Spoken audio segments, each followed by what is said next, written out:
Vous écoutez Judaïkan sur Radio Shalom Nitsan. Chers amis, bonjour et ravi de vous retrouver comme chaque vendredi pour Judaïkan, l'émission de la communauté juive de Cannes et de ses environs. Aujourd'hui, nous avons comme invité Altine Tafilai, qui est alto solo à l'orchestre de Cannes, donc super soliste ou un des solistes de l'orchestre de Cannes. Altine, bonjour. Bonjour Carole.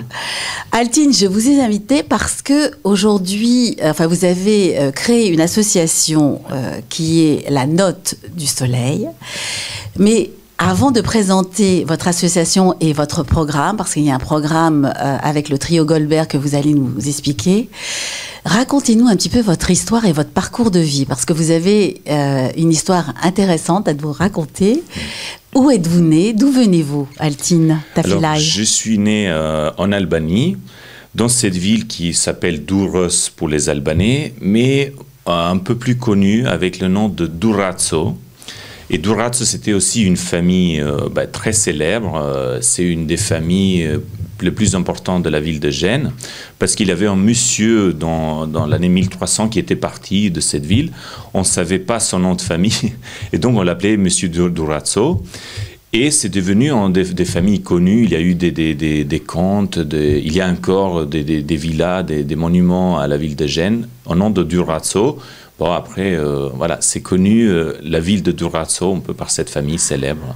Alors, vous m'avez dit que l'Albanie, c'est un tout petit pays et aux racines multiples. Donc, vous m'avez dit que vous avez des origines juives du côté de votre maman, ouais. D'autres origines, un peu mélangées, ouais.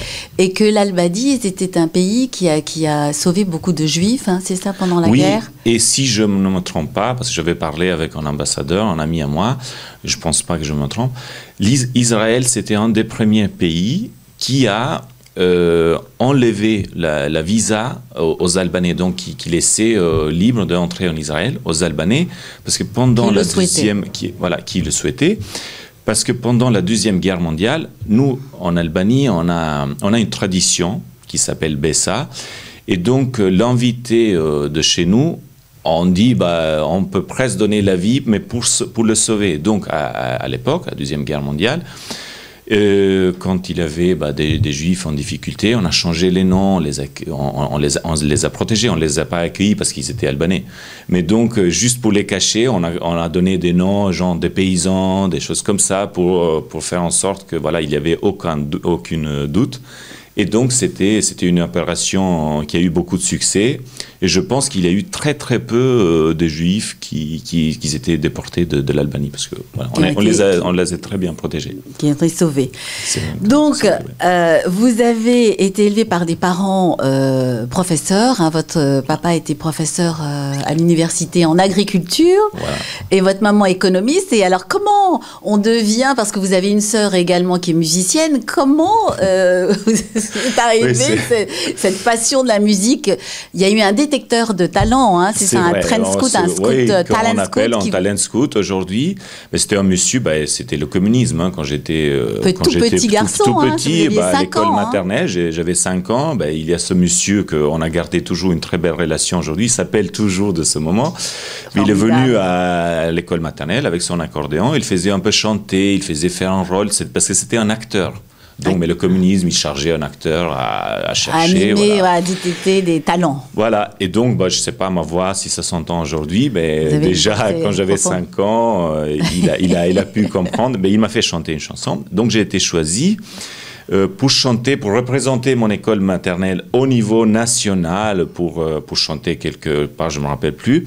Et ça, je me rappelle toujours ce moment qui m'a suivi après dans ma carrière, parce qu'il m'a dit, n'importe, tu auras des lumières, tu auras des caméras, tu auras peut-être un coup d'adrénaline. Et en plus, la chanson, c'était pour le Parti communiste. Il dit, si tu es en train de tout oublier, bouge tes mains, chante fort et tout, et ça va aller. Et donc, je suis rentré. je vois les caméras, je me rappelle des caméras bleues, gros à l'époque. Impressionnant à 5 ans. Impressionnant à 5 ans, je rentre le public là. Et c'est vrai que j'ai eu un coup de peur. Mais en même temps, d'adrénaline. Et l'adrénaline, et je me rappelle que je chantais comme un fou, j'ai bougé les mains. C'était des mots genre l'amour pour le parti, c'est plus grand que pour ma mère ou pour la mère, et voilà. Et donc, j'ai gagné premier prix. J'étais en gros l'héros de mes petits copains. Et c'est comme ça que j'ai été initié plus tard par ma maman à l'école de musique. J'ai choisi le violon. Elle vous a laissé choisir le violon. C'est moi, en gros, qui a choisi parce que ça m'a plu, le son de violon. Et c'est comme ça que j'ai commencé. Et alors, au fur et à mesure, donc vous avez été initié au violon à 6 ans. Vous gagnez aussi un premier prix aussi au conservatoire. Racontez-moi. Alors, à l'époque, c'est le communiste. Hein, oui. Donc, le système d'école très, très discipliné, très carré. Très militaire. Voilà. Et j'ai été un bon étudiant. Hein, et après, plus tard, quand j'ai fini, il n'y avait pas trop d'espoir. Je parle des années 1996. En Albanie, c'était un peu la transition, en pleine transition. Donc, pour la culture, c'était très difficile. Et je suis parti en Italie, à Turin, où j'ai eu de la chance, peut-être j'ai joué très bien, je ne sais pas. Vous avez rencontré aussi des... Voilà, et j'ai gagné une bourse d'études qui m'a changé tout, ça m'a ouvert les portes de la carrière. Les portes, hein. Ouais, voilà, parce que c'était une bourse d'études pas seulement qui aidait financièrement, mais c'était une bourse d'études qui donnait aussi des conseils, qui contactait un prof. Donc, j'étais déjà tout avec des coachs, des professeurs, des coachs. Oui, et j'ai eu beaucoup de chance. Je remercie encore aujourd'hui toutes les personnes qui m'ont soutenu et tout, parce que j'ai été directement catapulté à travailler avec l'alto solo de la Scala, avec lequel je garde toujours une très belle relation. Et à partir de là, je suis content après de mon parcours que j'ai fait après. Et alors, vous avez vécu à Turin, à Milan, enfin en Italie. À Turin. Et comment vous êtes arrivé à Cannes? Alors, c'est un peu... c'est un choix, oui. Et je peux dire assez fier, parce que je suis pour l'Europe. Parce que, donc, je fais un parcours, je suis parti en Suisse. Après avoir étudié avec l'alto solo de la Scala, je suis allé étudier à l'Académie de Bâle. Après l'Académie de Bâle, j'ai gagné un concours d'orchestre où finalement j'ai été salarié et tout, je commençais à avoir des belles conditions de vie. À Malmö en Suède, mais je vivais à Copenhague. Donc, parce que c'était une grande ville et Suède, ils ont fait un pont merveilleux. Donc, on met 40 minutes pour aller de Copenhague à Malmö. Donc, je faisais ce trajet-là. Et après tout ça, je suis en Méditerranée. Là, il faisait un peu froid. Le soleil, la ça manquait un peu de lumière. Mais surtout, il y a une chose très curieuse. Le directeur artistique de la Note du Soleil s'appelle Vincent Tizan, qui est aussi un des solistes de l'Orchestre de Cannes. L'hautbois solo, c'est celui pour le grand public qui donne le la. Donc, avant de commencer un concert, il y a l'hautbois qui donne le la à toute l'orchestre, au violon solo, mais en gros, chacun prend le la pour commencer le concert. Bon, Vincent Tizan, il était venu pour faire une période d'essai en Suède. Lui aussi, comme des Français, aujourd'hui, qui pensent toujours les pays scandinaves sont merveilleux et tout. Lui était parti pour retrouver. Et moi, j'étais là depuis 3 ans. Je dis, mais Vincent, t'es Français, t'as la belle vie, le fromage, le vin et tout. Qu'est-ce que tu fais en Suède? Lui, il était vraiment, je dis comme ça simple, il était mort de rire. Et il me dit, mais si tu veux, mais viens à Cannes parce qu'il y a une place d'alto solo bientôt. Et quand il m'a dit ça, je suis parti tout de suite. Alors justement, je vais rebondir pour que vous expliquiez à nos amis quelle est la place d'alto solo, comment ça se constitue un orchestre au départ, parce que l'alto solo, le super soliste, le soliste, non, c'est vrai, oui, le je vous chef d'orchestre. Alors dans la hiérarchie, c'est le chef d'orchestre qui est le chef de l'orchestre. Après le chef d'orchestre, il y a un titre assez curieux en France, j'aime beaucoup, ça me plaît, c'est la place de super soliste. Alors, dans le monde entier, on l'appelle Concertmeister, et en France, c'est pas soliste, c'est super soliste, pour faire une différence entre les autres solistes, par exemple moi. Donc, le premier violon, c'est le super soliste de l'orchestre, et après tous les autres, par exemple, il y a le soliste en alto. Dans le cas de l'orchestre de Cannes, c'est moi. Il y a un soliste en violoncelle. En violon, il y a un groupe qui s'appelle le deuxième violon. Ça, c'est le chef d'attaque on dit pas, bon, on dit aussi soliste, mais il y a un nom précis, ça s'appelle chef d'attaque. Et après, il y a soliste au bois, en solo, flûte solo. Donc, quand vous entendez le flûte solo, par exemple, de l'Orchestre de Paris, c'est le premier parce qu'ils ont 3-4 flûtistes qui jouent en deuxième, en troisième flûte. Voilà, c'est le rôle, le soliste, c'est le premier du pupitre, du groupe. Par exemple, là, à Cannes, il y a l'alto solo, et après, j'ai des super collègues qui sont un co-soliste et les tutistes, on dit. Bon, en gros, ça, un pupitre, c'est créé comme ça. Mais alto? Alto, c'est au centre. D'accord. On dit c'est... mon ami Misha Katz qui est passé ici, qui dit souvent l'alto, c'est le cœur de l'orchestre. Parce qu'on n'a pas un rôle qui s'impose. Donc, c'est le premier violon qui a ce rôle, qui a les belles mélodies et tout, normalement, surtout dans la musique romantique, même un peu avant. Mais l'alto, surtout dans la musique classique, les quatuors et tout ça, c'est le cœur. Parce qu'on a souvent le rythme. Et souvent, le rythme, c'est né par le cœur qui bat. Et donc, on dit l'alto, c'est le cœur de l'orchestre, en gros. Voilà. D'accord. Pour expliquer un peu, parce que c'est un instrument pas très connu par le grand public. On pense que c'est un gros violon quand on le voit. Et c'est très spécifique, voilà. Et aujourd'hui, justement, avec l'orchestre, parce que il y a un nouveau directeur artistique qui se nomme Benjamin Lévy, qui j'espère viendra. Que bientôt, c'est pas nouveau, parce que ça fait 1 an et demi qu'il est là. On est très content de son travail.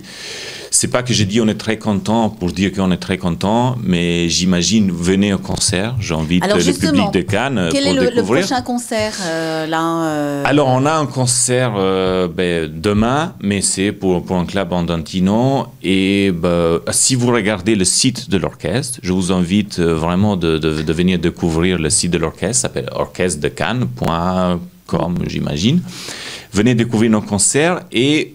Justement, j'ai dit pas qu'on est très content, mais ça se voit. Il y a des gens dans le public qui m'ont dit ça se voit parce que on le suit, il nous mène, il nous dirige bien, et donc ça se voit qu'on a une belle osmose avec Benjamin Lévy. Voilà. Alors, vous êtes là aussi, Altine Tafilai, pour nous parler de votre association et du programme que vous nous avez concocté très bientôt, justement, dans la Note du Soleil, le trio Goldberg. Oui. Racontez-nous cette histoire de ce trio Goldberg, comment il s'est constitué et quelle est l'origine de ce trio, justement? Alors, le trio Goldberg, c'est un trio, c'est un des ensembles rares qu'on a dans la Côte d'Azur, déjà constitué. Donc, parce que accorde des ensembles de musique de chambre.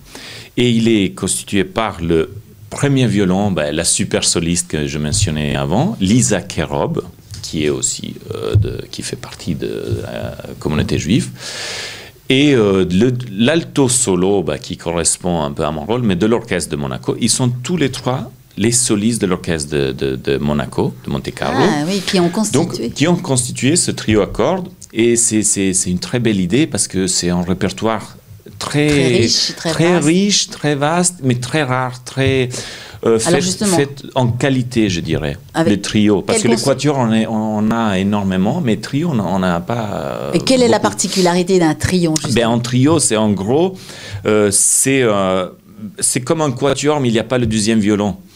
Donc c'est encore plus détaillé, plus intense, plus transparent souvent, et plus difficile aussi, parce que on a presque 3 solistes qui se mêlent, qui jouent ensemble.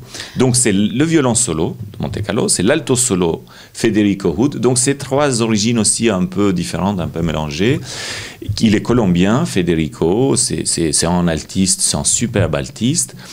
Et il a un parcours aussi très riche. Il est parti de Bogota à faire ses études aux États-Unis. Et après, il est allé à Valladolid en Espagne. Là, il a changé de violon à l'alto. Il était violoniste avant, il est devenu altiste. En 2007, si je me rappelle bien, il est venu à Monte-Carlo. Il a gagné en tutiste pour vous réexpliquer un peu la hiérarchie. Et après, il a monté peu à peu. Il est devenu l'alto solo. Bon, des fois, c'est pas parce qu'il aurait pu tout de suite, peut-être, mais juste parce que peut-être en ce moment-là, il n'a pas de la place. Et le violoncelle solo, qui s'appelle Thierry Amadi, qui est aussi un excellent violoncelliste. Voilà. Et alors, justement, dans le programme, vous m'avez expliqué qu'il y avait des hommages à des musiques juives et des compositeurs. c'est du triste histoire qu'on va raconter, que je vais raconter, parce que ils vont jouer entre autres du trio, et c'est une histoire très intéressante de Weinberg, qui est une histoire très intéressante parce que le siècle dernier, c'était un siècle un peu noir, un peu problématique. Et Weinberg, il est né en Pologne.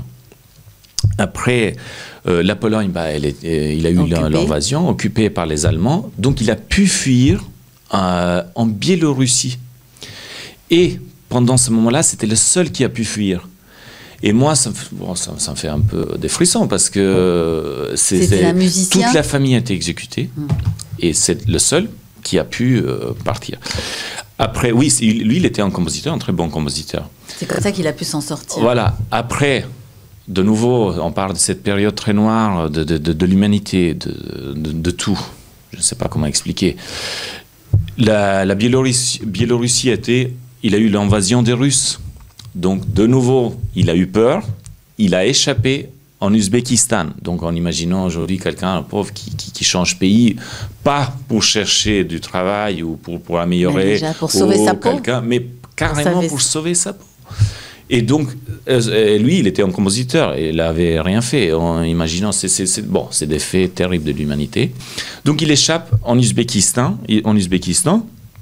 où il commence un peu à avoir un peu de chance parce que sa musique a été présentée à Shostakovich.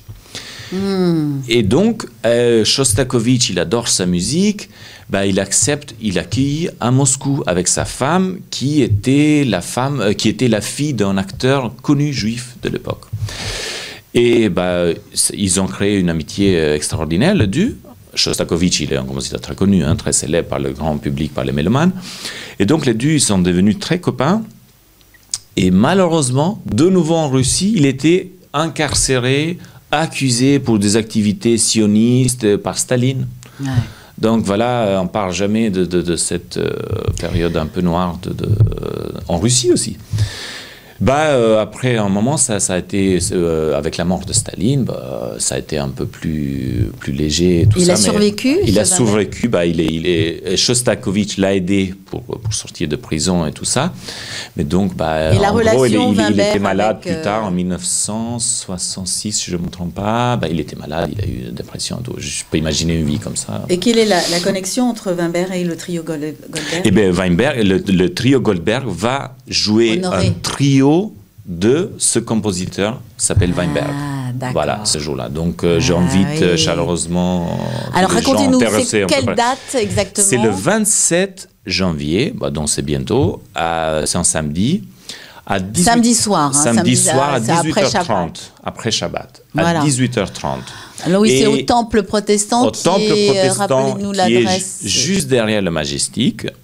C'est 7 rue Notre-Dame, à Cannes, et on a choisi le temple parce que c'est un endroit très neutre, il est très neutre, voilà, et aussi pour les concerts de musique classique, l'acoustique.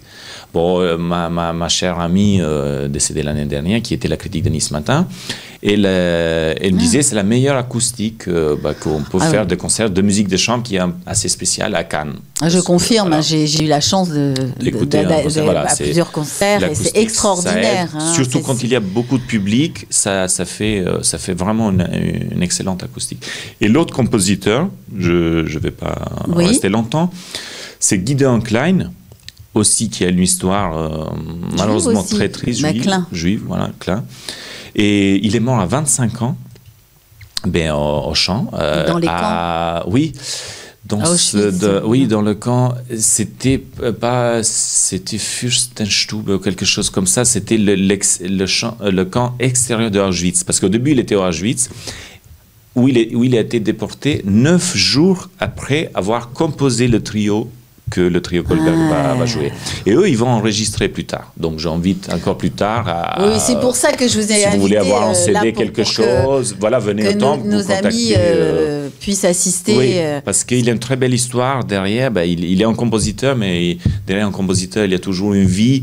Et les compositions sont liées aussi à cette période de vie. Et donc, C'est très intéressant. Alors, on peut retrouver vous avez une page Facebook. On a une page Facebook qui s'appelle La Note Note du Soleil, les annonces, et vous pouvez me contacter directement. Il y a mon numéro sur la page Facebook, sur la page Facebook pour réserver les places. Et juste un tout petit rappel, La Note du Soleil, vous avez créé ce nom, vous m'avez dit en préambule, parce que ça représente la note, enfin une vibration. Alors la note du soleil, comme ça a l'air simple. Un clin d'œil de note avec la musique, bien sûr. Voilà, avec la note, avec le soleil de la Côte d'Azur, c'est sûr.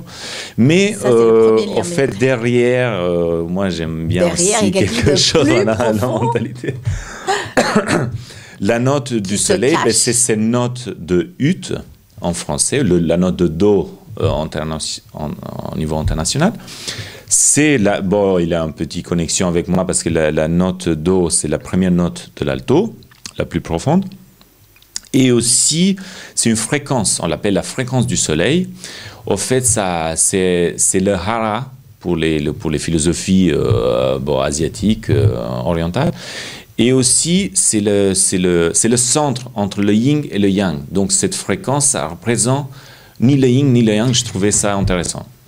Je suis en train de penser, ça ressemble un peu au home quand on donne le haut, parce que le do, au... Enfin, il y a une petite connexion à ça. Aussi, voilà.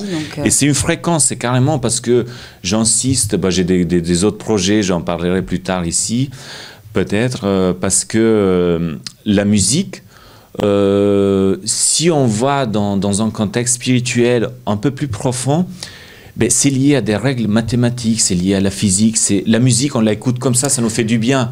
Mais c'est une science, presque une science. On ne soupçonne pas. Au jazz, j'avais vu justement ces mathématiques, c'est incroyable. Alors on dit qu'il y a des maîtres tibétains. Ouais. J'ai découvert ça dernièrement. Je suis très très fasciné par des histoires comme ça. Et je découvre, je suis curieux, j'insiste. Altine, écoutez, j'espère qu'on vous invitera et vous pourrez la prochaine fois venir avec votre violon et nous jouer un morceau en direct. Juste pour finir le concept, on dit qu'avec des instruments, ils ont réussi à bouger carrément des pierres, des rochers. Voilà. Juste, c'est un fait intéressant. Voilà. D'accord. Donc, chers amis, si vous vous êtes intéressés, allez voir sur la page Facebook La Note du Soleil, organisée par je suis le président, mais il y a une équipe derrière. C'est le Vincent Tison que j'ai dit, c'est le directeur artistique. C'est lui qui choisit les artistes à partir de ce moment. Avant, c'est moi qui faisais. Mais maintenant, c'est Vincent qui fait ça super bien. C'est lui, d'ailleurs, qui a eu l'idée d'inviter le trio Goldberg. Pendant un concert en décembre de Lisa et Bertil Dufour, qui est la super soliste de l'orchestre de Cannes. Donc, avec des musiciens de talent et reconnus. De très haut niveau, et de la région surtout. Nous avons vraiment cette chance d'avoir des musiciens de talent, enfin des artistes de talent de tous les bords dans la région.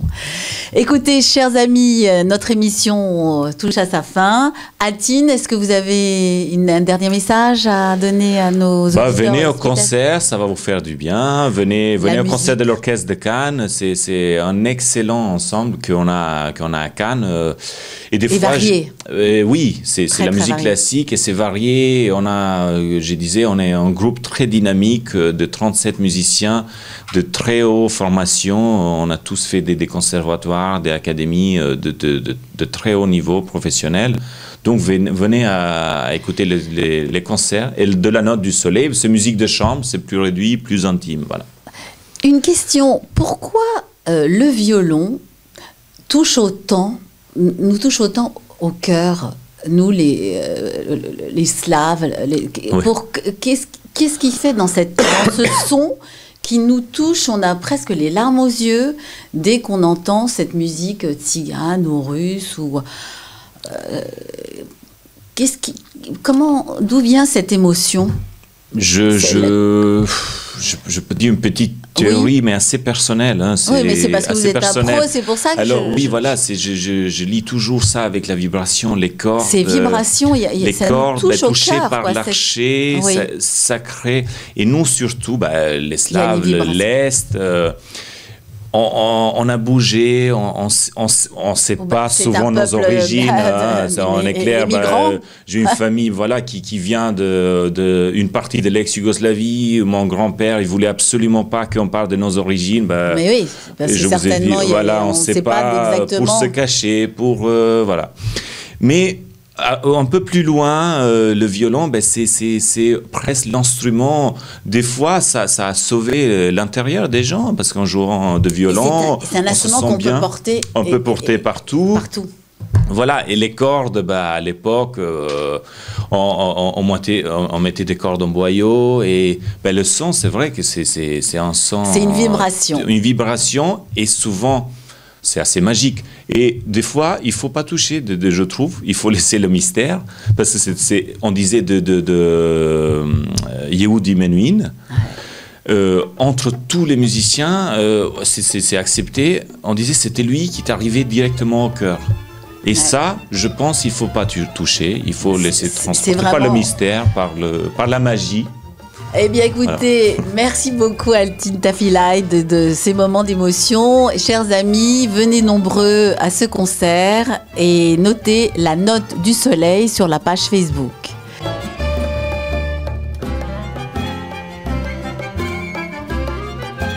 Avant de refermer la dernière page de ce Judaïkan, 2 informations. Tout d'abord, vous n'êtes sans savoir que comme chaque année, à l'occasion de Tou Bishvat, l'Aviso de Cannes vous propose d'offrir ou de vous offrir, de faire plaisir ou de vous faire plaisir, des paniers de fruits d'une valeur de 28 € et ainsi, par leur biais, soutenir les actions de l'Aviso en Israël. Pour cela, notez ces 2 numéros de téléphone. 06 12 16 88 86, c'est celui de Chantal, et le 06 32 40 81 87, c'est celui d'Ella. Dernier point, pour réécouter l'émission, c'est vers le podcast de RCN que vous vous dirigerez, et pour retrouver la totalité des interviews, cette fois-ci en vidéo, ce sera sur le site du Consistoire de Cannes, sur le Facebook de la Synagogue de Cannes ou sur la chaîne de télévision Judaïkan de YouTube. Shabbat Shalom à tous et à la semaine prochaine.